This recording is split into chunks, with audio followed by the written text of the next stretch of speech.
Hello, everyone, and welcome to this very special edition of TARcast. This is the second episode, and this is our Pokemon Day episode.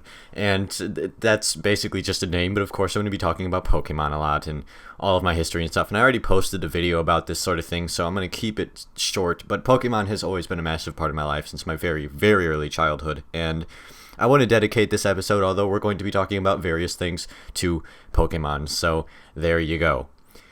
So, let's get on to talking about shit like we usually do here. And the first topic is going to be Pokemon related. Pokemon Sun and Pokemon Moon. We already know those are going to be released in the latter half of the year, during the holiday season, of course, and we know very little about them. But one thing that I do have, and I'm going to click around here for a little bit. I know I have it in here. There's this picture here of... during the trailer for Pokemon Sun and Pokemon Moon, you know, the 20th anniversary thing during Pokemon Direct, they flashed a very, very small amount of development look at the game and everything like that, and they posted a wireframe that for about a second and a half was textured. They, clicked something and it was textured. So I'm looking at concept artwork right now. I may or may not flash this up on the screen because TARcast usually doesn't have posty stuff in it, but... I may flash this up in front of your face. If not, I'll link you down in the description to it. And it's sort of a grayish blue bird Pokemon with a long beak and sort of a red or maroon accent around it. And it, for whatever reason, it feels very Gen 7-y. And the reason I say that is because just having a look at the screenshot of what I believe to be the Pokemon League, or what the Pokemon League is going to be in Gen 7, it just has that feeling to it, and this particular Pokemon happens to have that feeling to it as well. And if this is going to be the design of 7th Gen, I already quite like this. Of course, this is just concept art. It could look completely different to this, but they had to work from the back of the body of the Pokemon instead of the front, so they did not see any facial features. There was a little bit of beak that was visible, so they were able to do that. But yeah, if this is what it's going to look like, then that's going to be really cool.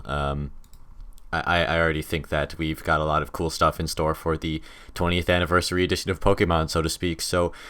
yeah, analyzing the Pokemon Direct trailer, there's a lot of cars, there's a lot of trucks and cars and everything, and that makes me think that you might be able to drive, somewhat, maybe, and that's fascinating, because it's sort of weird, though, because usually in these Pokemon games, you as the protagonist are usually somewhere, like, around the preteen age, with, I think, the exception of X and Y, where you're more, like, sort of teenager sort of thing going on there, but... sort of going to be weird driving in Pokemon. That's not something I'm used to. I don't know. I mean, maybe not. Maybe that will be the case. Maybe not. Maybe you'll be able to get rides from place to place or something like that, like hail a fucking cab or something. But it looks like there's ambulances. There's like, I don't know even how to describe some of these things. There's just various vehicles. Let's just leave it at that. And I find that very fascinating that they're going to be adding vehicles into Pokemon, because I wouldn't expect that. So... but yeah, I'm really hyped. I'm really fucking hyped. And now I can be perfectly vocal about it because there's no one else in the house right now. So yeah, I'm fucking hyped. I'm very hyped. I can't wait for this to come out. I'm going to be pre-ordering it soon. I'm not going to pre-order it right away. I'm going to pre-order it if and when more details come out about it. Because I want to see what the legendaries are going to be like. I want to see some of the map. I want to see some leaks. And stuff like that that can be verified, because I want to see this sort of thing before I make the decision to pre-order it, because I usually don't like pre-ordering games, especially big AAA titles, because usually you do that, they already have their money, and they, knowing that they already have their money, they get a little bit lazy, and they don't put full development into the game, so I'm not going to be doing that. And I'm not saying that Nintendo is necessarily guilty of this, but a lot of AAA developers are. Activision, Ubisoft, and, so I'm not going to pre-order it yet, because there's the option to do so on Amazon, Best Buy, and one other website. I'm not going to do that, though. Not yet. I'm not ready to. I want to see more of the game before I do that. That's how I always am. With the exception of Grand Theft Auto 5, because I wanted that shit. I'm like, fuck that. I'm pre-ordering that right now. You're not stopping me. I'm getting my happy ass over to GameStop right now. I'm pre-ordering the shit out of that. I'm pre-order 17 billion copies. so that I can, rub them all on my face and, smell that glorious new game smell. You know what I'm talking about, all you gamers out there. That glorious smell when you open up your game case and you're just... fuck. I love it. That's like cocaine for gamers. But yeah, I'm definitely hyped for Sun and Moon. They are going to be new games, and that's what I'm going to discuss. They are going to be an all-new Pokemon adventure, quote unquote, so it's not going to take place in a different region, or it's going to take place in a different region. It's not going to take place in one of the already established regions, so that's awesome. And it's going to have new Pokemon, probably about 100 or so, like we usually have. And I'm very interested in the designs of the game. We've already seen things like the Pokemon Centers. We've already seen things like what I claim to be the Elite Four and Championship area, and all of that stuff. So let's just ramble on about that shit for a while. I think that with the 20th anniversary, they are going to try and do, in glorious Nintendo fashion, do something new with Pokemon. Bring some new stuff into it to make it different from what it's been all these years, and give it a standard for it to go by for the next 10 years or the next 20 years. And they are planning to continue it on for years and years and years to come. So let's hope they really do accomplish that and keep it alive for generations to come, because we all know that we want that. Unless you hate Pokemon, in which case you don't. But, I mean, if you do, then why the hell are you watching this? But yeah, I definitely am expecting a lot of things to change and be new. And it might feel weird when you first boot up the game. It's like, oh man, this feels weird and different. But I have a feeling that we're going to like what they're going to throw at us, because it's Nintendo. They have very good quality control over there, as well as Pokemon Company. And they're not going to do something that's going to risk the series. So they're going to be careful, but they're going to do this stuff well, and as they usually do. So, and you're obviously going to get the people that complain, because there's always going to be people that complain about something, like fucking Gen 1ers, but I digress. But yeah, I think that Nintendo is going to take Pokemon in a whole different direction. It's going to be good. It's going to be a good thing that's going to change it, so that's not just going to continue being the same thing. Because you can look at this whatever way you want. The basic fundamentals of Pokemon are there in every single game, because, well, they have to be, but every single game is pretty much generally the same, with the exception of the story. You're doing the same stuff. So it'll be nice to see a change of this sort of stuff. And another franchise that needs to do that is Call of Duty. Anyways, but yeah, I'm definitely excited to see where they're going to bring this and how much different of a feeling it's going to have. And it's never going to top my beloved Unova region, but I'm an avid Gen 5er, by the way. I live and swear by Gen 5, and it's always going to be my favorite, bar none. So, but I am definitely looking forward to Gen 7, and I am hoping they are going to take this places and stuff. So, enough of that. Let's get on to the next topic for today. So I recently just pulled this up on Engadget, and this is a new Shenmue 3 screenshot. And for, you Dreamcast and Shenmue 3 fans out there, I can already, hear Adam Koralik marching his way down here right the fuck now to poke his head through my window and say, who the fuck said Shenmue? But yeah, there's a new Shenmue screenshot. Actually, there's multiple new Shenmue screenshots that have been posted by PlayStation, and this is fantastic. This looks abso-fucking-lutely gorgeous.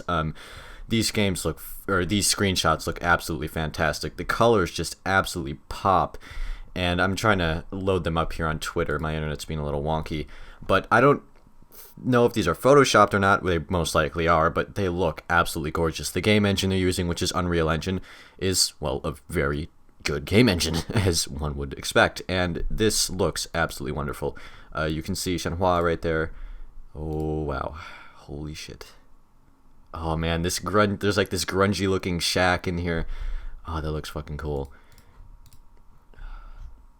There's a lot, all the replies down here. I'm not going to read all of those, but I'm going to read straight from the Engadget article here. If you need any more proof that Yu Suzuki really is making a new Shenmue game 2 decades after the last one, look above and and below the fold. Yes, these are actual Shenmue 3 screenshots, and even a little video that Suzuki's team showed. Wait, there's video here? Sorry, I'm just now looking at this sort of thing. I just pulled this up, and I saw this in my feed. I'm like, No fucking way. And in TARcast fashion, this isn't going to be as, scripted and professional as my normal videos. So this is basically just a live stream that I'm recording and, posting up. I am eventually going to start live streaming TARcast, by the way, once I have all this stuff together and I can figure everything out. But I'm going to take a look at this video here. And yeah, they're going through some game footage here. I'm seeing the landscape, which is absolutely gorgeous, by the way. This is filmed with a camera, by the way, up at a projection, so it's not looking too great. But, wow, holy shit. That music, though. Yeah, that's absolutely gorgeous. It just finished, and that's making me even more hyped for this game because I want the fuck out of it. I'm getting it on PC, of course. I would have gotten it on PS4 because the only reason I'm going to get it on a console is so that I can get a physical copy, though. But I don't think they're going to be selling them physically unless this game grosses enough money after its release. So, but yeah, there's some Shenmue 3 stuff, and this is definitely going to have some post, I guess, because, I want to show you this stuff, so... Yeah, this is absolutely kick-ass, and I really wish I could have participated in the Kickstarter or Slacker backer campaign, but I just haven't had the time or resources to do it, and I feel like an asshole. I really do feel like a fucking prick, but I am going to buy the game. I suggest you play the originals as well. If you haven't played Shenmue, go pick up Dreamcast, go pick up Shenmue. You might have to look around for Shenmue, because it's a bit harder to find. I had to look around. I had to buy mine online, and fucking, for whatever reason, like a year or two after I bought it, or a year, I think. Jesus Christ, it's already been that long. Anyways, a year after I bought it, I saw it on shelves in my local store that I go to, Freak Toys, and I'm like, oh, why couldn't you been here a year ago so I didn't have to spend $10 trillion on shipping? But, yeah, although the case was admittedly a bit screwed up, but hey, it's still Shenmue. So, oddly enough, I haven't played part 2 yet because I really don't want to play it on Xbox. I want to play it on Dreamcast because that's what it was meant for. And the thing is that I have to import that. It was not released here in America for the Dreamcast. It was only released on Xbox, which is fucking annoying. And I believe it is Bernie Stolar we have to thank for that, or is it someone else that I'm getting mixed up? I can't remember. But anyways, yeah, it didn't come out over here for the Dreamcast, and I want to get it for the Dreamcast, and I'm gonna have to do that. I'm gonna have to probably get my console region modded or import another Dreamcast. Although I don't know for sure if the Dreamcast is region locked. I never really looked into that because I never needed to know, but. I'm really digressing here. Go play Shenmue. It's fucking phenomenal. I will admit, it's not for everyone. It's sort of like...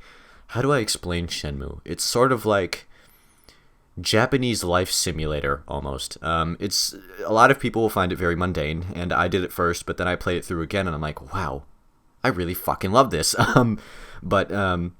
Yeah, play it. If you play it for the first time, you might not think of it as anything special, but then play it again and just look at all the little details, take everything in, and you'll really begin to appreciate it. I know I did. And I'm going to try and get a copy of Shenmue 2 for Dreamcast, if I'm really desperate.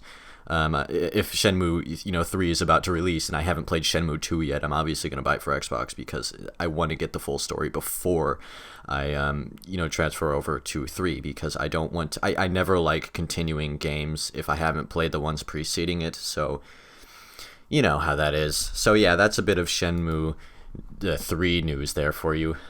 Now let's talk about Nintendo in general, with the 3DS, and again from Engadget. I fucking love Engadget. It's basically where I go to get all my news. Engadget is great. It's fucking wonderful. And this article is appropriately titled, Nintendo Cuts Forecasts as 3DS Sales Fall Short. The company expects to make $620 million less next year.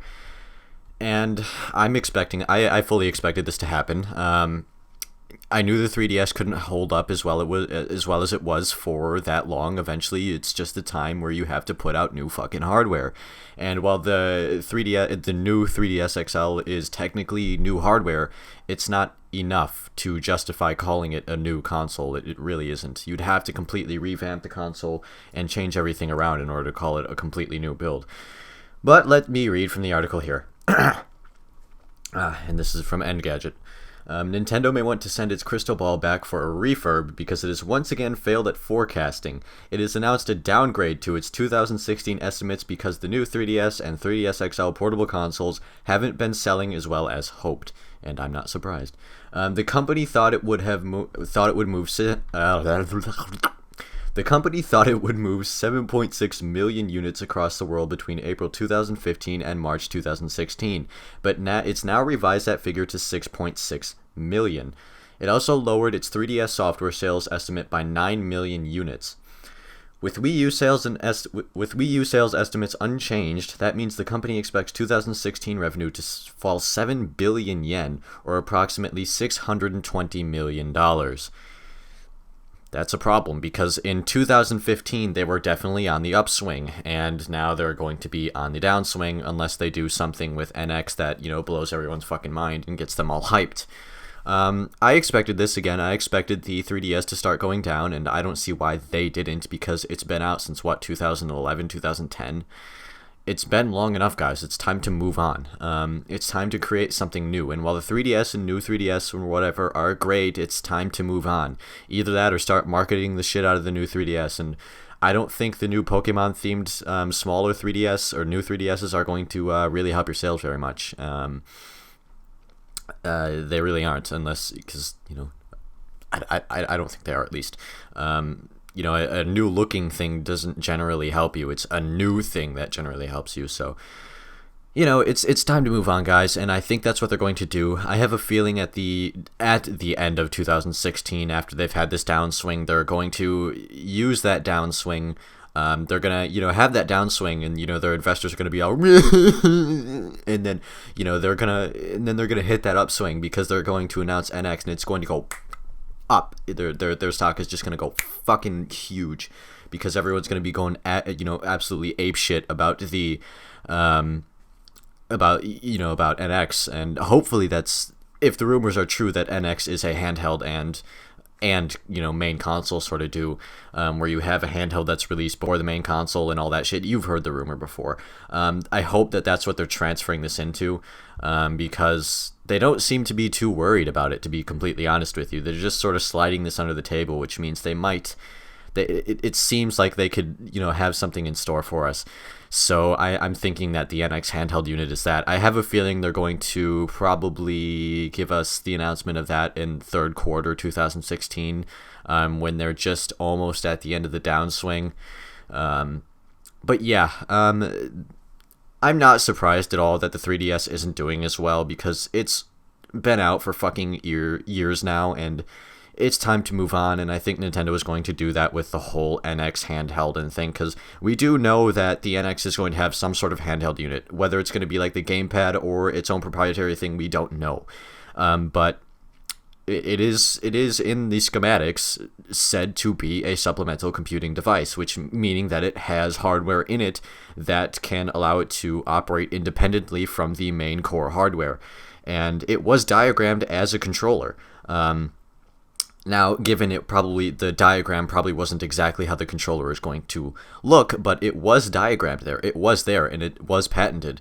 So it is coming. It's just a matter of, seeing what happens. Although, to be fair, a lot of patents that are put out there don't come to fruition. There's a shit ton of patents out there that people just put out there so someone doesn't copy their idea, so that they might be able to refer to it in the future and not have to worry about someone else stealing it. That is a lot of the reason why people patent stuff. So, like, I want to patent, something I've made, and I don't want anyone stealing it, but I'm not necessarily going to do anything with it. So I'm going to, make sure that people aren't making a shit ton of money off of my creation because they didn't make it. So I'm going to patent it so that they can't do that, so that it is illegal for them to do that. So that's, most of the time, that's what patents are put there for. And usually they don't come to fruition. So we'll see what happens with that. But yeah, I'm definitely not surprised at this bit of news here. Oh boy, I've got some really good news for all of my fellow Don Matrick haters out there. The guy that fucked up Xbox before Phil Spencer came in and said, "Get your ass out of here," and yeah, that sort of thing. So, Don Mattrick is now the head of mobile developer Zynga, which is a shitty mobile games developer who developed Farmville, a game which to this day I absolutely fucking detest. They are losing a shit ton of money. I'm going to read from the PC Gamer article here. Farmville developer Zynga, the former casual gaming colossus that at one point had an estimated market value of around $10 billion, has suffered numerous losses and layoffs over the past several years. That's because it's a fucking fad, just like every other mobile bullshit game, or game developer. And now it's come to this. According to a report on SFIS, the company has put its San Francisco headquarters up for sale. It's literally selling its San Francisco headquarters so that it can continue to operate its company. That's how you know that they're not doing very well. And it's nice to see Don Mattrick failing at something else, too, because, I just love him so much. I fucking want him to die. Anyways, yeah, you don't go into Xbox. You don't ruin gaming for gamers, asshole. You don't do it. Anyways, it was actually, I'm going to read on here. It was actually an expected move. Fortune reported on the possibility earlier this month, and if the sale goes through, Zynga will no doubt make a bundle. The registry says it bought the property for $228 million in 2007, which works out to roughly $340 per square foot, while the current market values now run in excess of $800 per square foot. So they can't afford the place anymore because they're not making as much money as they used to. And Zynga doesn't plan to abandon the building entirely. As VentureBeat reports, the plan is still to sell the building and then take out a long-term lease with the buyer so it can maintain operations on site. Yeah, but for how long are you going to be able to maintain said operations when your company is fading into obscurity? Like every other mobile developer out there. I guarantee you, King, that people who develop fucking Candy Crush and fucking everything in the universe Crush, they're gonna fall into obscurity just like you are. It's gonna happen. People are gonna move on to something else, some other cheesy bullshit, and they're just gonna get over you because they don't have brand loyalty the way gamers actually have. Real gamers actually have. Like, I have massive brand loyalty to Nintendo. I always go back to them. I love them because of their quality control, their games, and everything. The people there, with the exception of some of the stupid ones, are fantastic. And I have that brand loyalty as a gamer. Casuals do not have that. They never will because they are not true to heart gamers. They just play on their phones when they need their fix, when they're just like sitting at the train stop or whatever, and they just need something to pass time, to kill time, and they've got, oh yeah, Candy Crush, that looks cool, that can kill 20 minutes, and that's what that's for. And it makes a shit ton of money because they get hooked on it because it's really fucking gimmicky, and they get hooked on it. And they keep playing it, and that's how these mobile games make money, through those microtransactions. Like, oh, you want to keep playing this? You got to pay us $20 up right now. Chop, chop, bitch. It's that sort of thing. And I hate them. I absolutely hate that business model with a passion. And I don't care if you're fucking Nintendo. If you choose that business model, I will detest you for it. I will beat your fucking ass. Because you don't do that to gamers. You don't. And it's only natural that Don Mattrick would be the head of this company because he is like the anti-gamer. So it's just nice to see him failing at something else again because he's a fucking prick. So that little piece of news is there. I'll link you to the article. I'll flash it up because I didn't read all the way through. So there you have that. That's just a little bit of a guilty fucking pleasure of mine. For all you virtual reality fans out there, it looks like PlayStation is scheduling a VR event scheduled for March, and March 15th, mind you, which is 2 days after my fucking birthday. Sony has kept, and this is from the GameSpot article, Sony has kept quiet on its PlayStation VR headset in recent months, but that's going to change soon. The company has announced it will hold PSVR event, which probably means PlayStation Virtual Reality, event during Game Developers Conference on March 15th. A presentation will kick things off with demos available later in the day. So, yeah. They're going to have a VR event, which, to be honest with you, I could care less about because I know for a fact what's going to happen. People are going to think it's cool, then they're going to hear the price, they're going to bitch about it because they don't realize that it's a brand new technology and it's going to be expensive because of that, and then I'm going to get a shit ton of dislikes for saying that and having an unpopular opinion. That's how that works. So, yeah, I am expecting the PSVR to probably go for about $500 or $600, and it will work with the PlayStation 4, so you'll have virtual reality on your PlayStation 4, but I don't know how the hell they're going to make it work with the PlayStation 4. Are you sure it has the hardware for that? Like, really? Are you sure about that? Like, I don't see that working out too well. But I haven't really done too much research on it, to be honest with you, because VR for me is basically just sort of something I don't really have too much interest in. But this does interest me slightly because I see this sort of stuff, and then I already know what the reaction is going to be, and then when I say I know what the reaction is going to be, everyone disagrees with me, and then when what I says is going to happen, or what I say is going to happen happens, and then everyone still disagrees with me. I'm like, oh, come on, man, come on. Anyways, I'm just going to read on here. GDC has been a special place for PSVR in recent years. It was during GDC 2014 that Sony originally announced PSVR, known at the times as Project Morpheus. At GDC 2015, Sony announced a new prototype version of PSVR and confirmed that the headset will launch in the first half of 2016. Sony didn't say or provide any teases for what it may announce this year. Two of the biggest unanswered questions are the release date and price, which I've already somewhat covered. According to GameStop CEO Paul Raines, PSVR might not make its first half of 2016 release window, as he said in a recent interview that the device is scheduled to arrive this fall. As for pricing, a report suggested the device, which runs on PlayStation 4, would cost $400 to $600, and that's what I'm expecting realistically.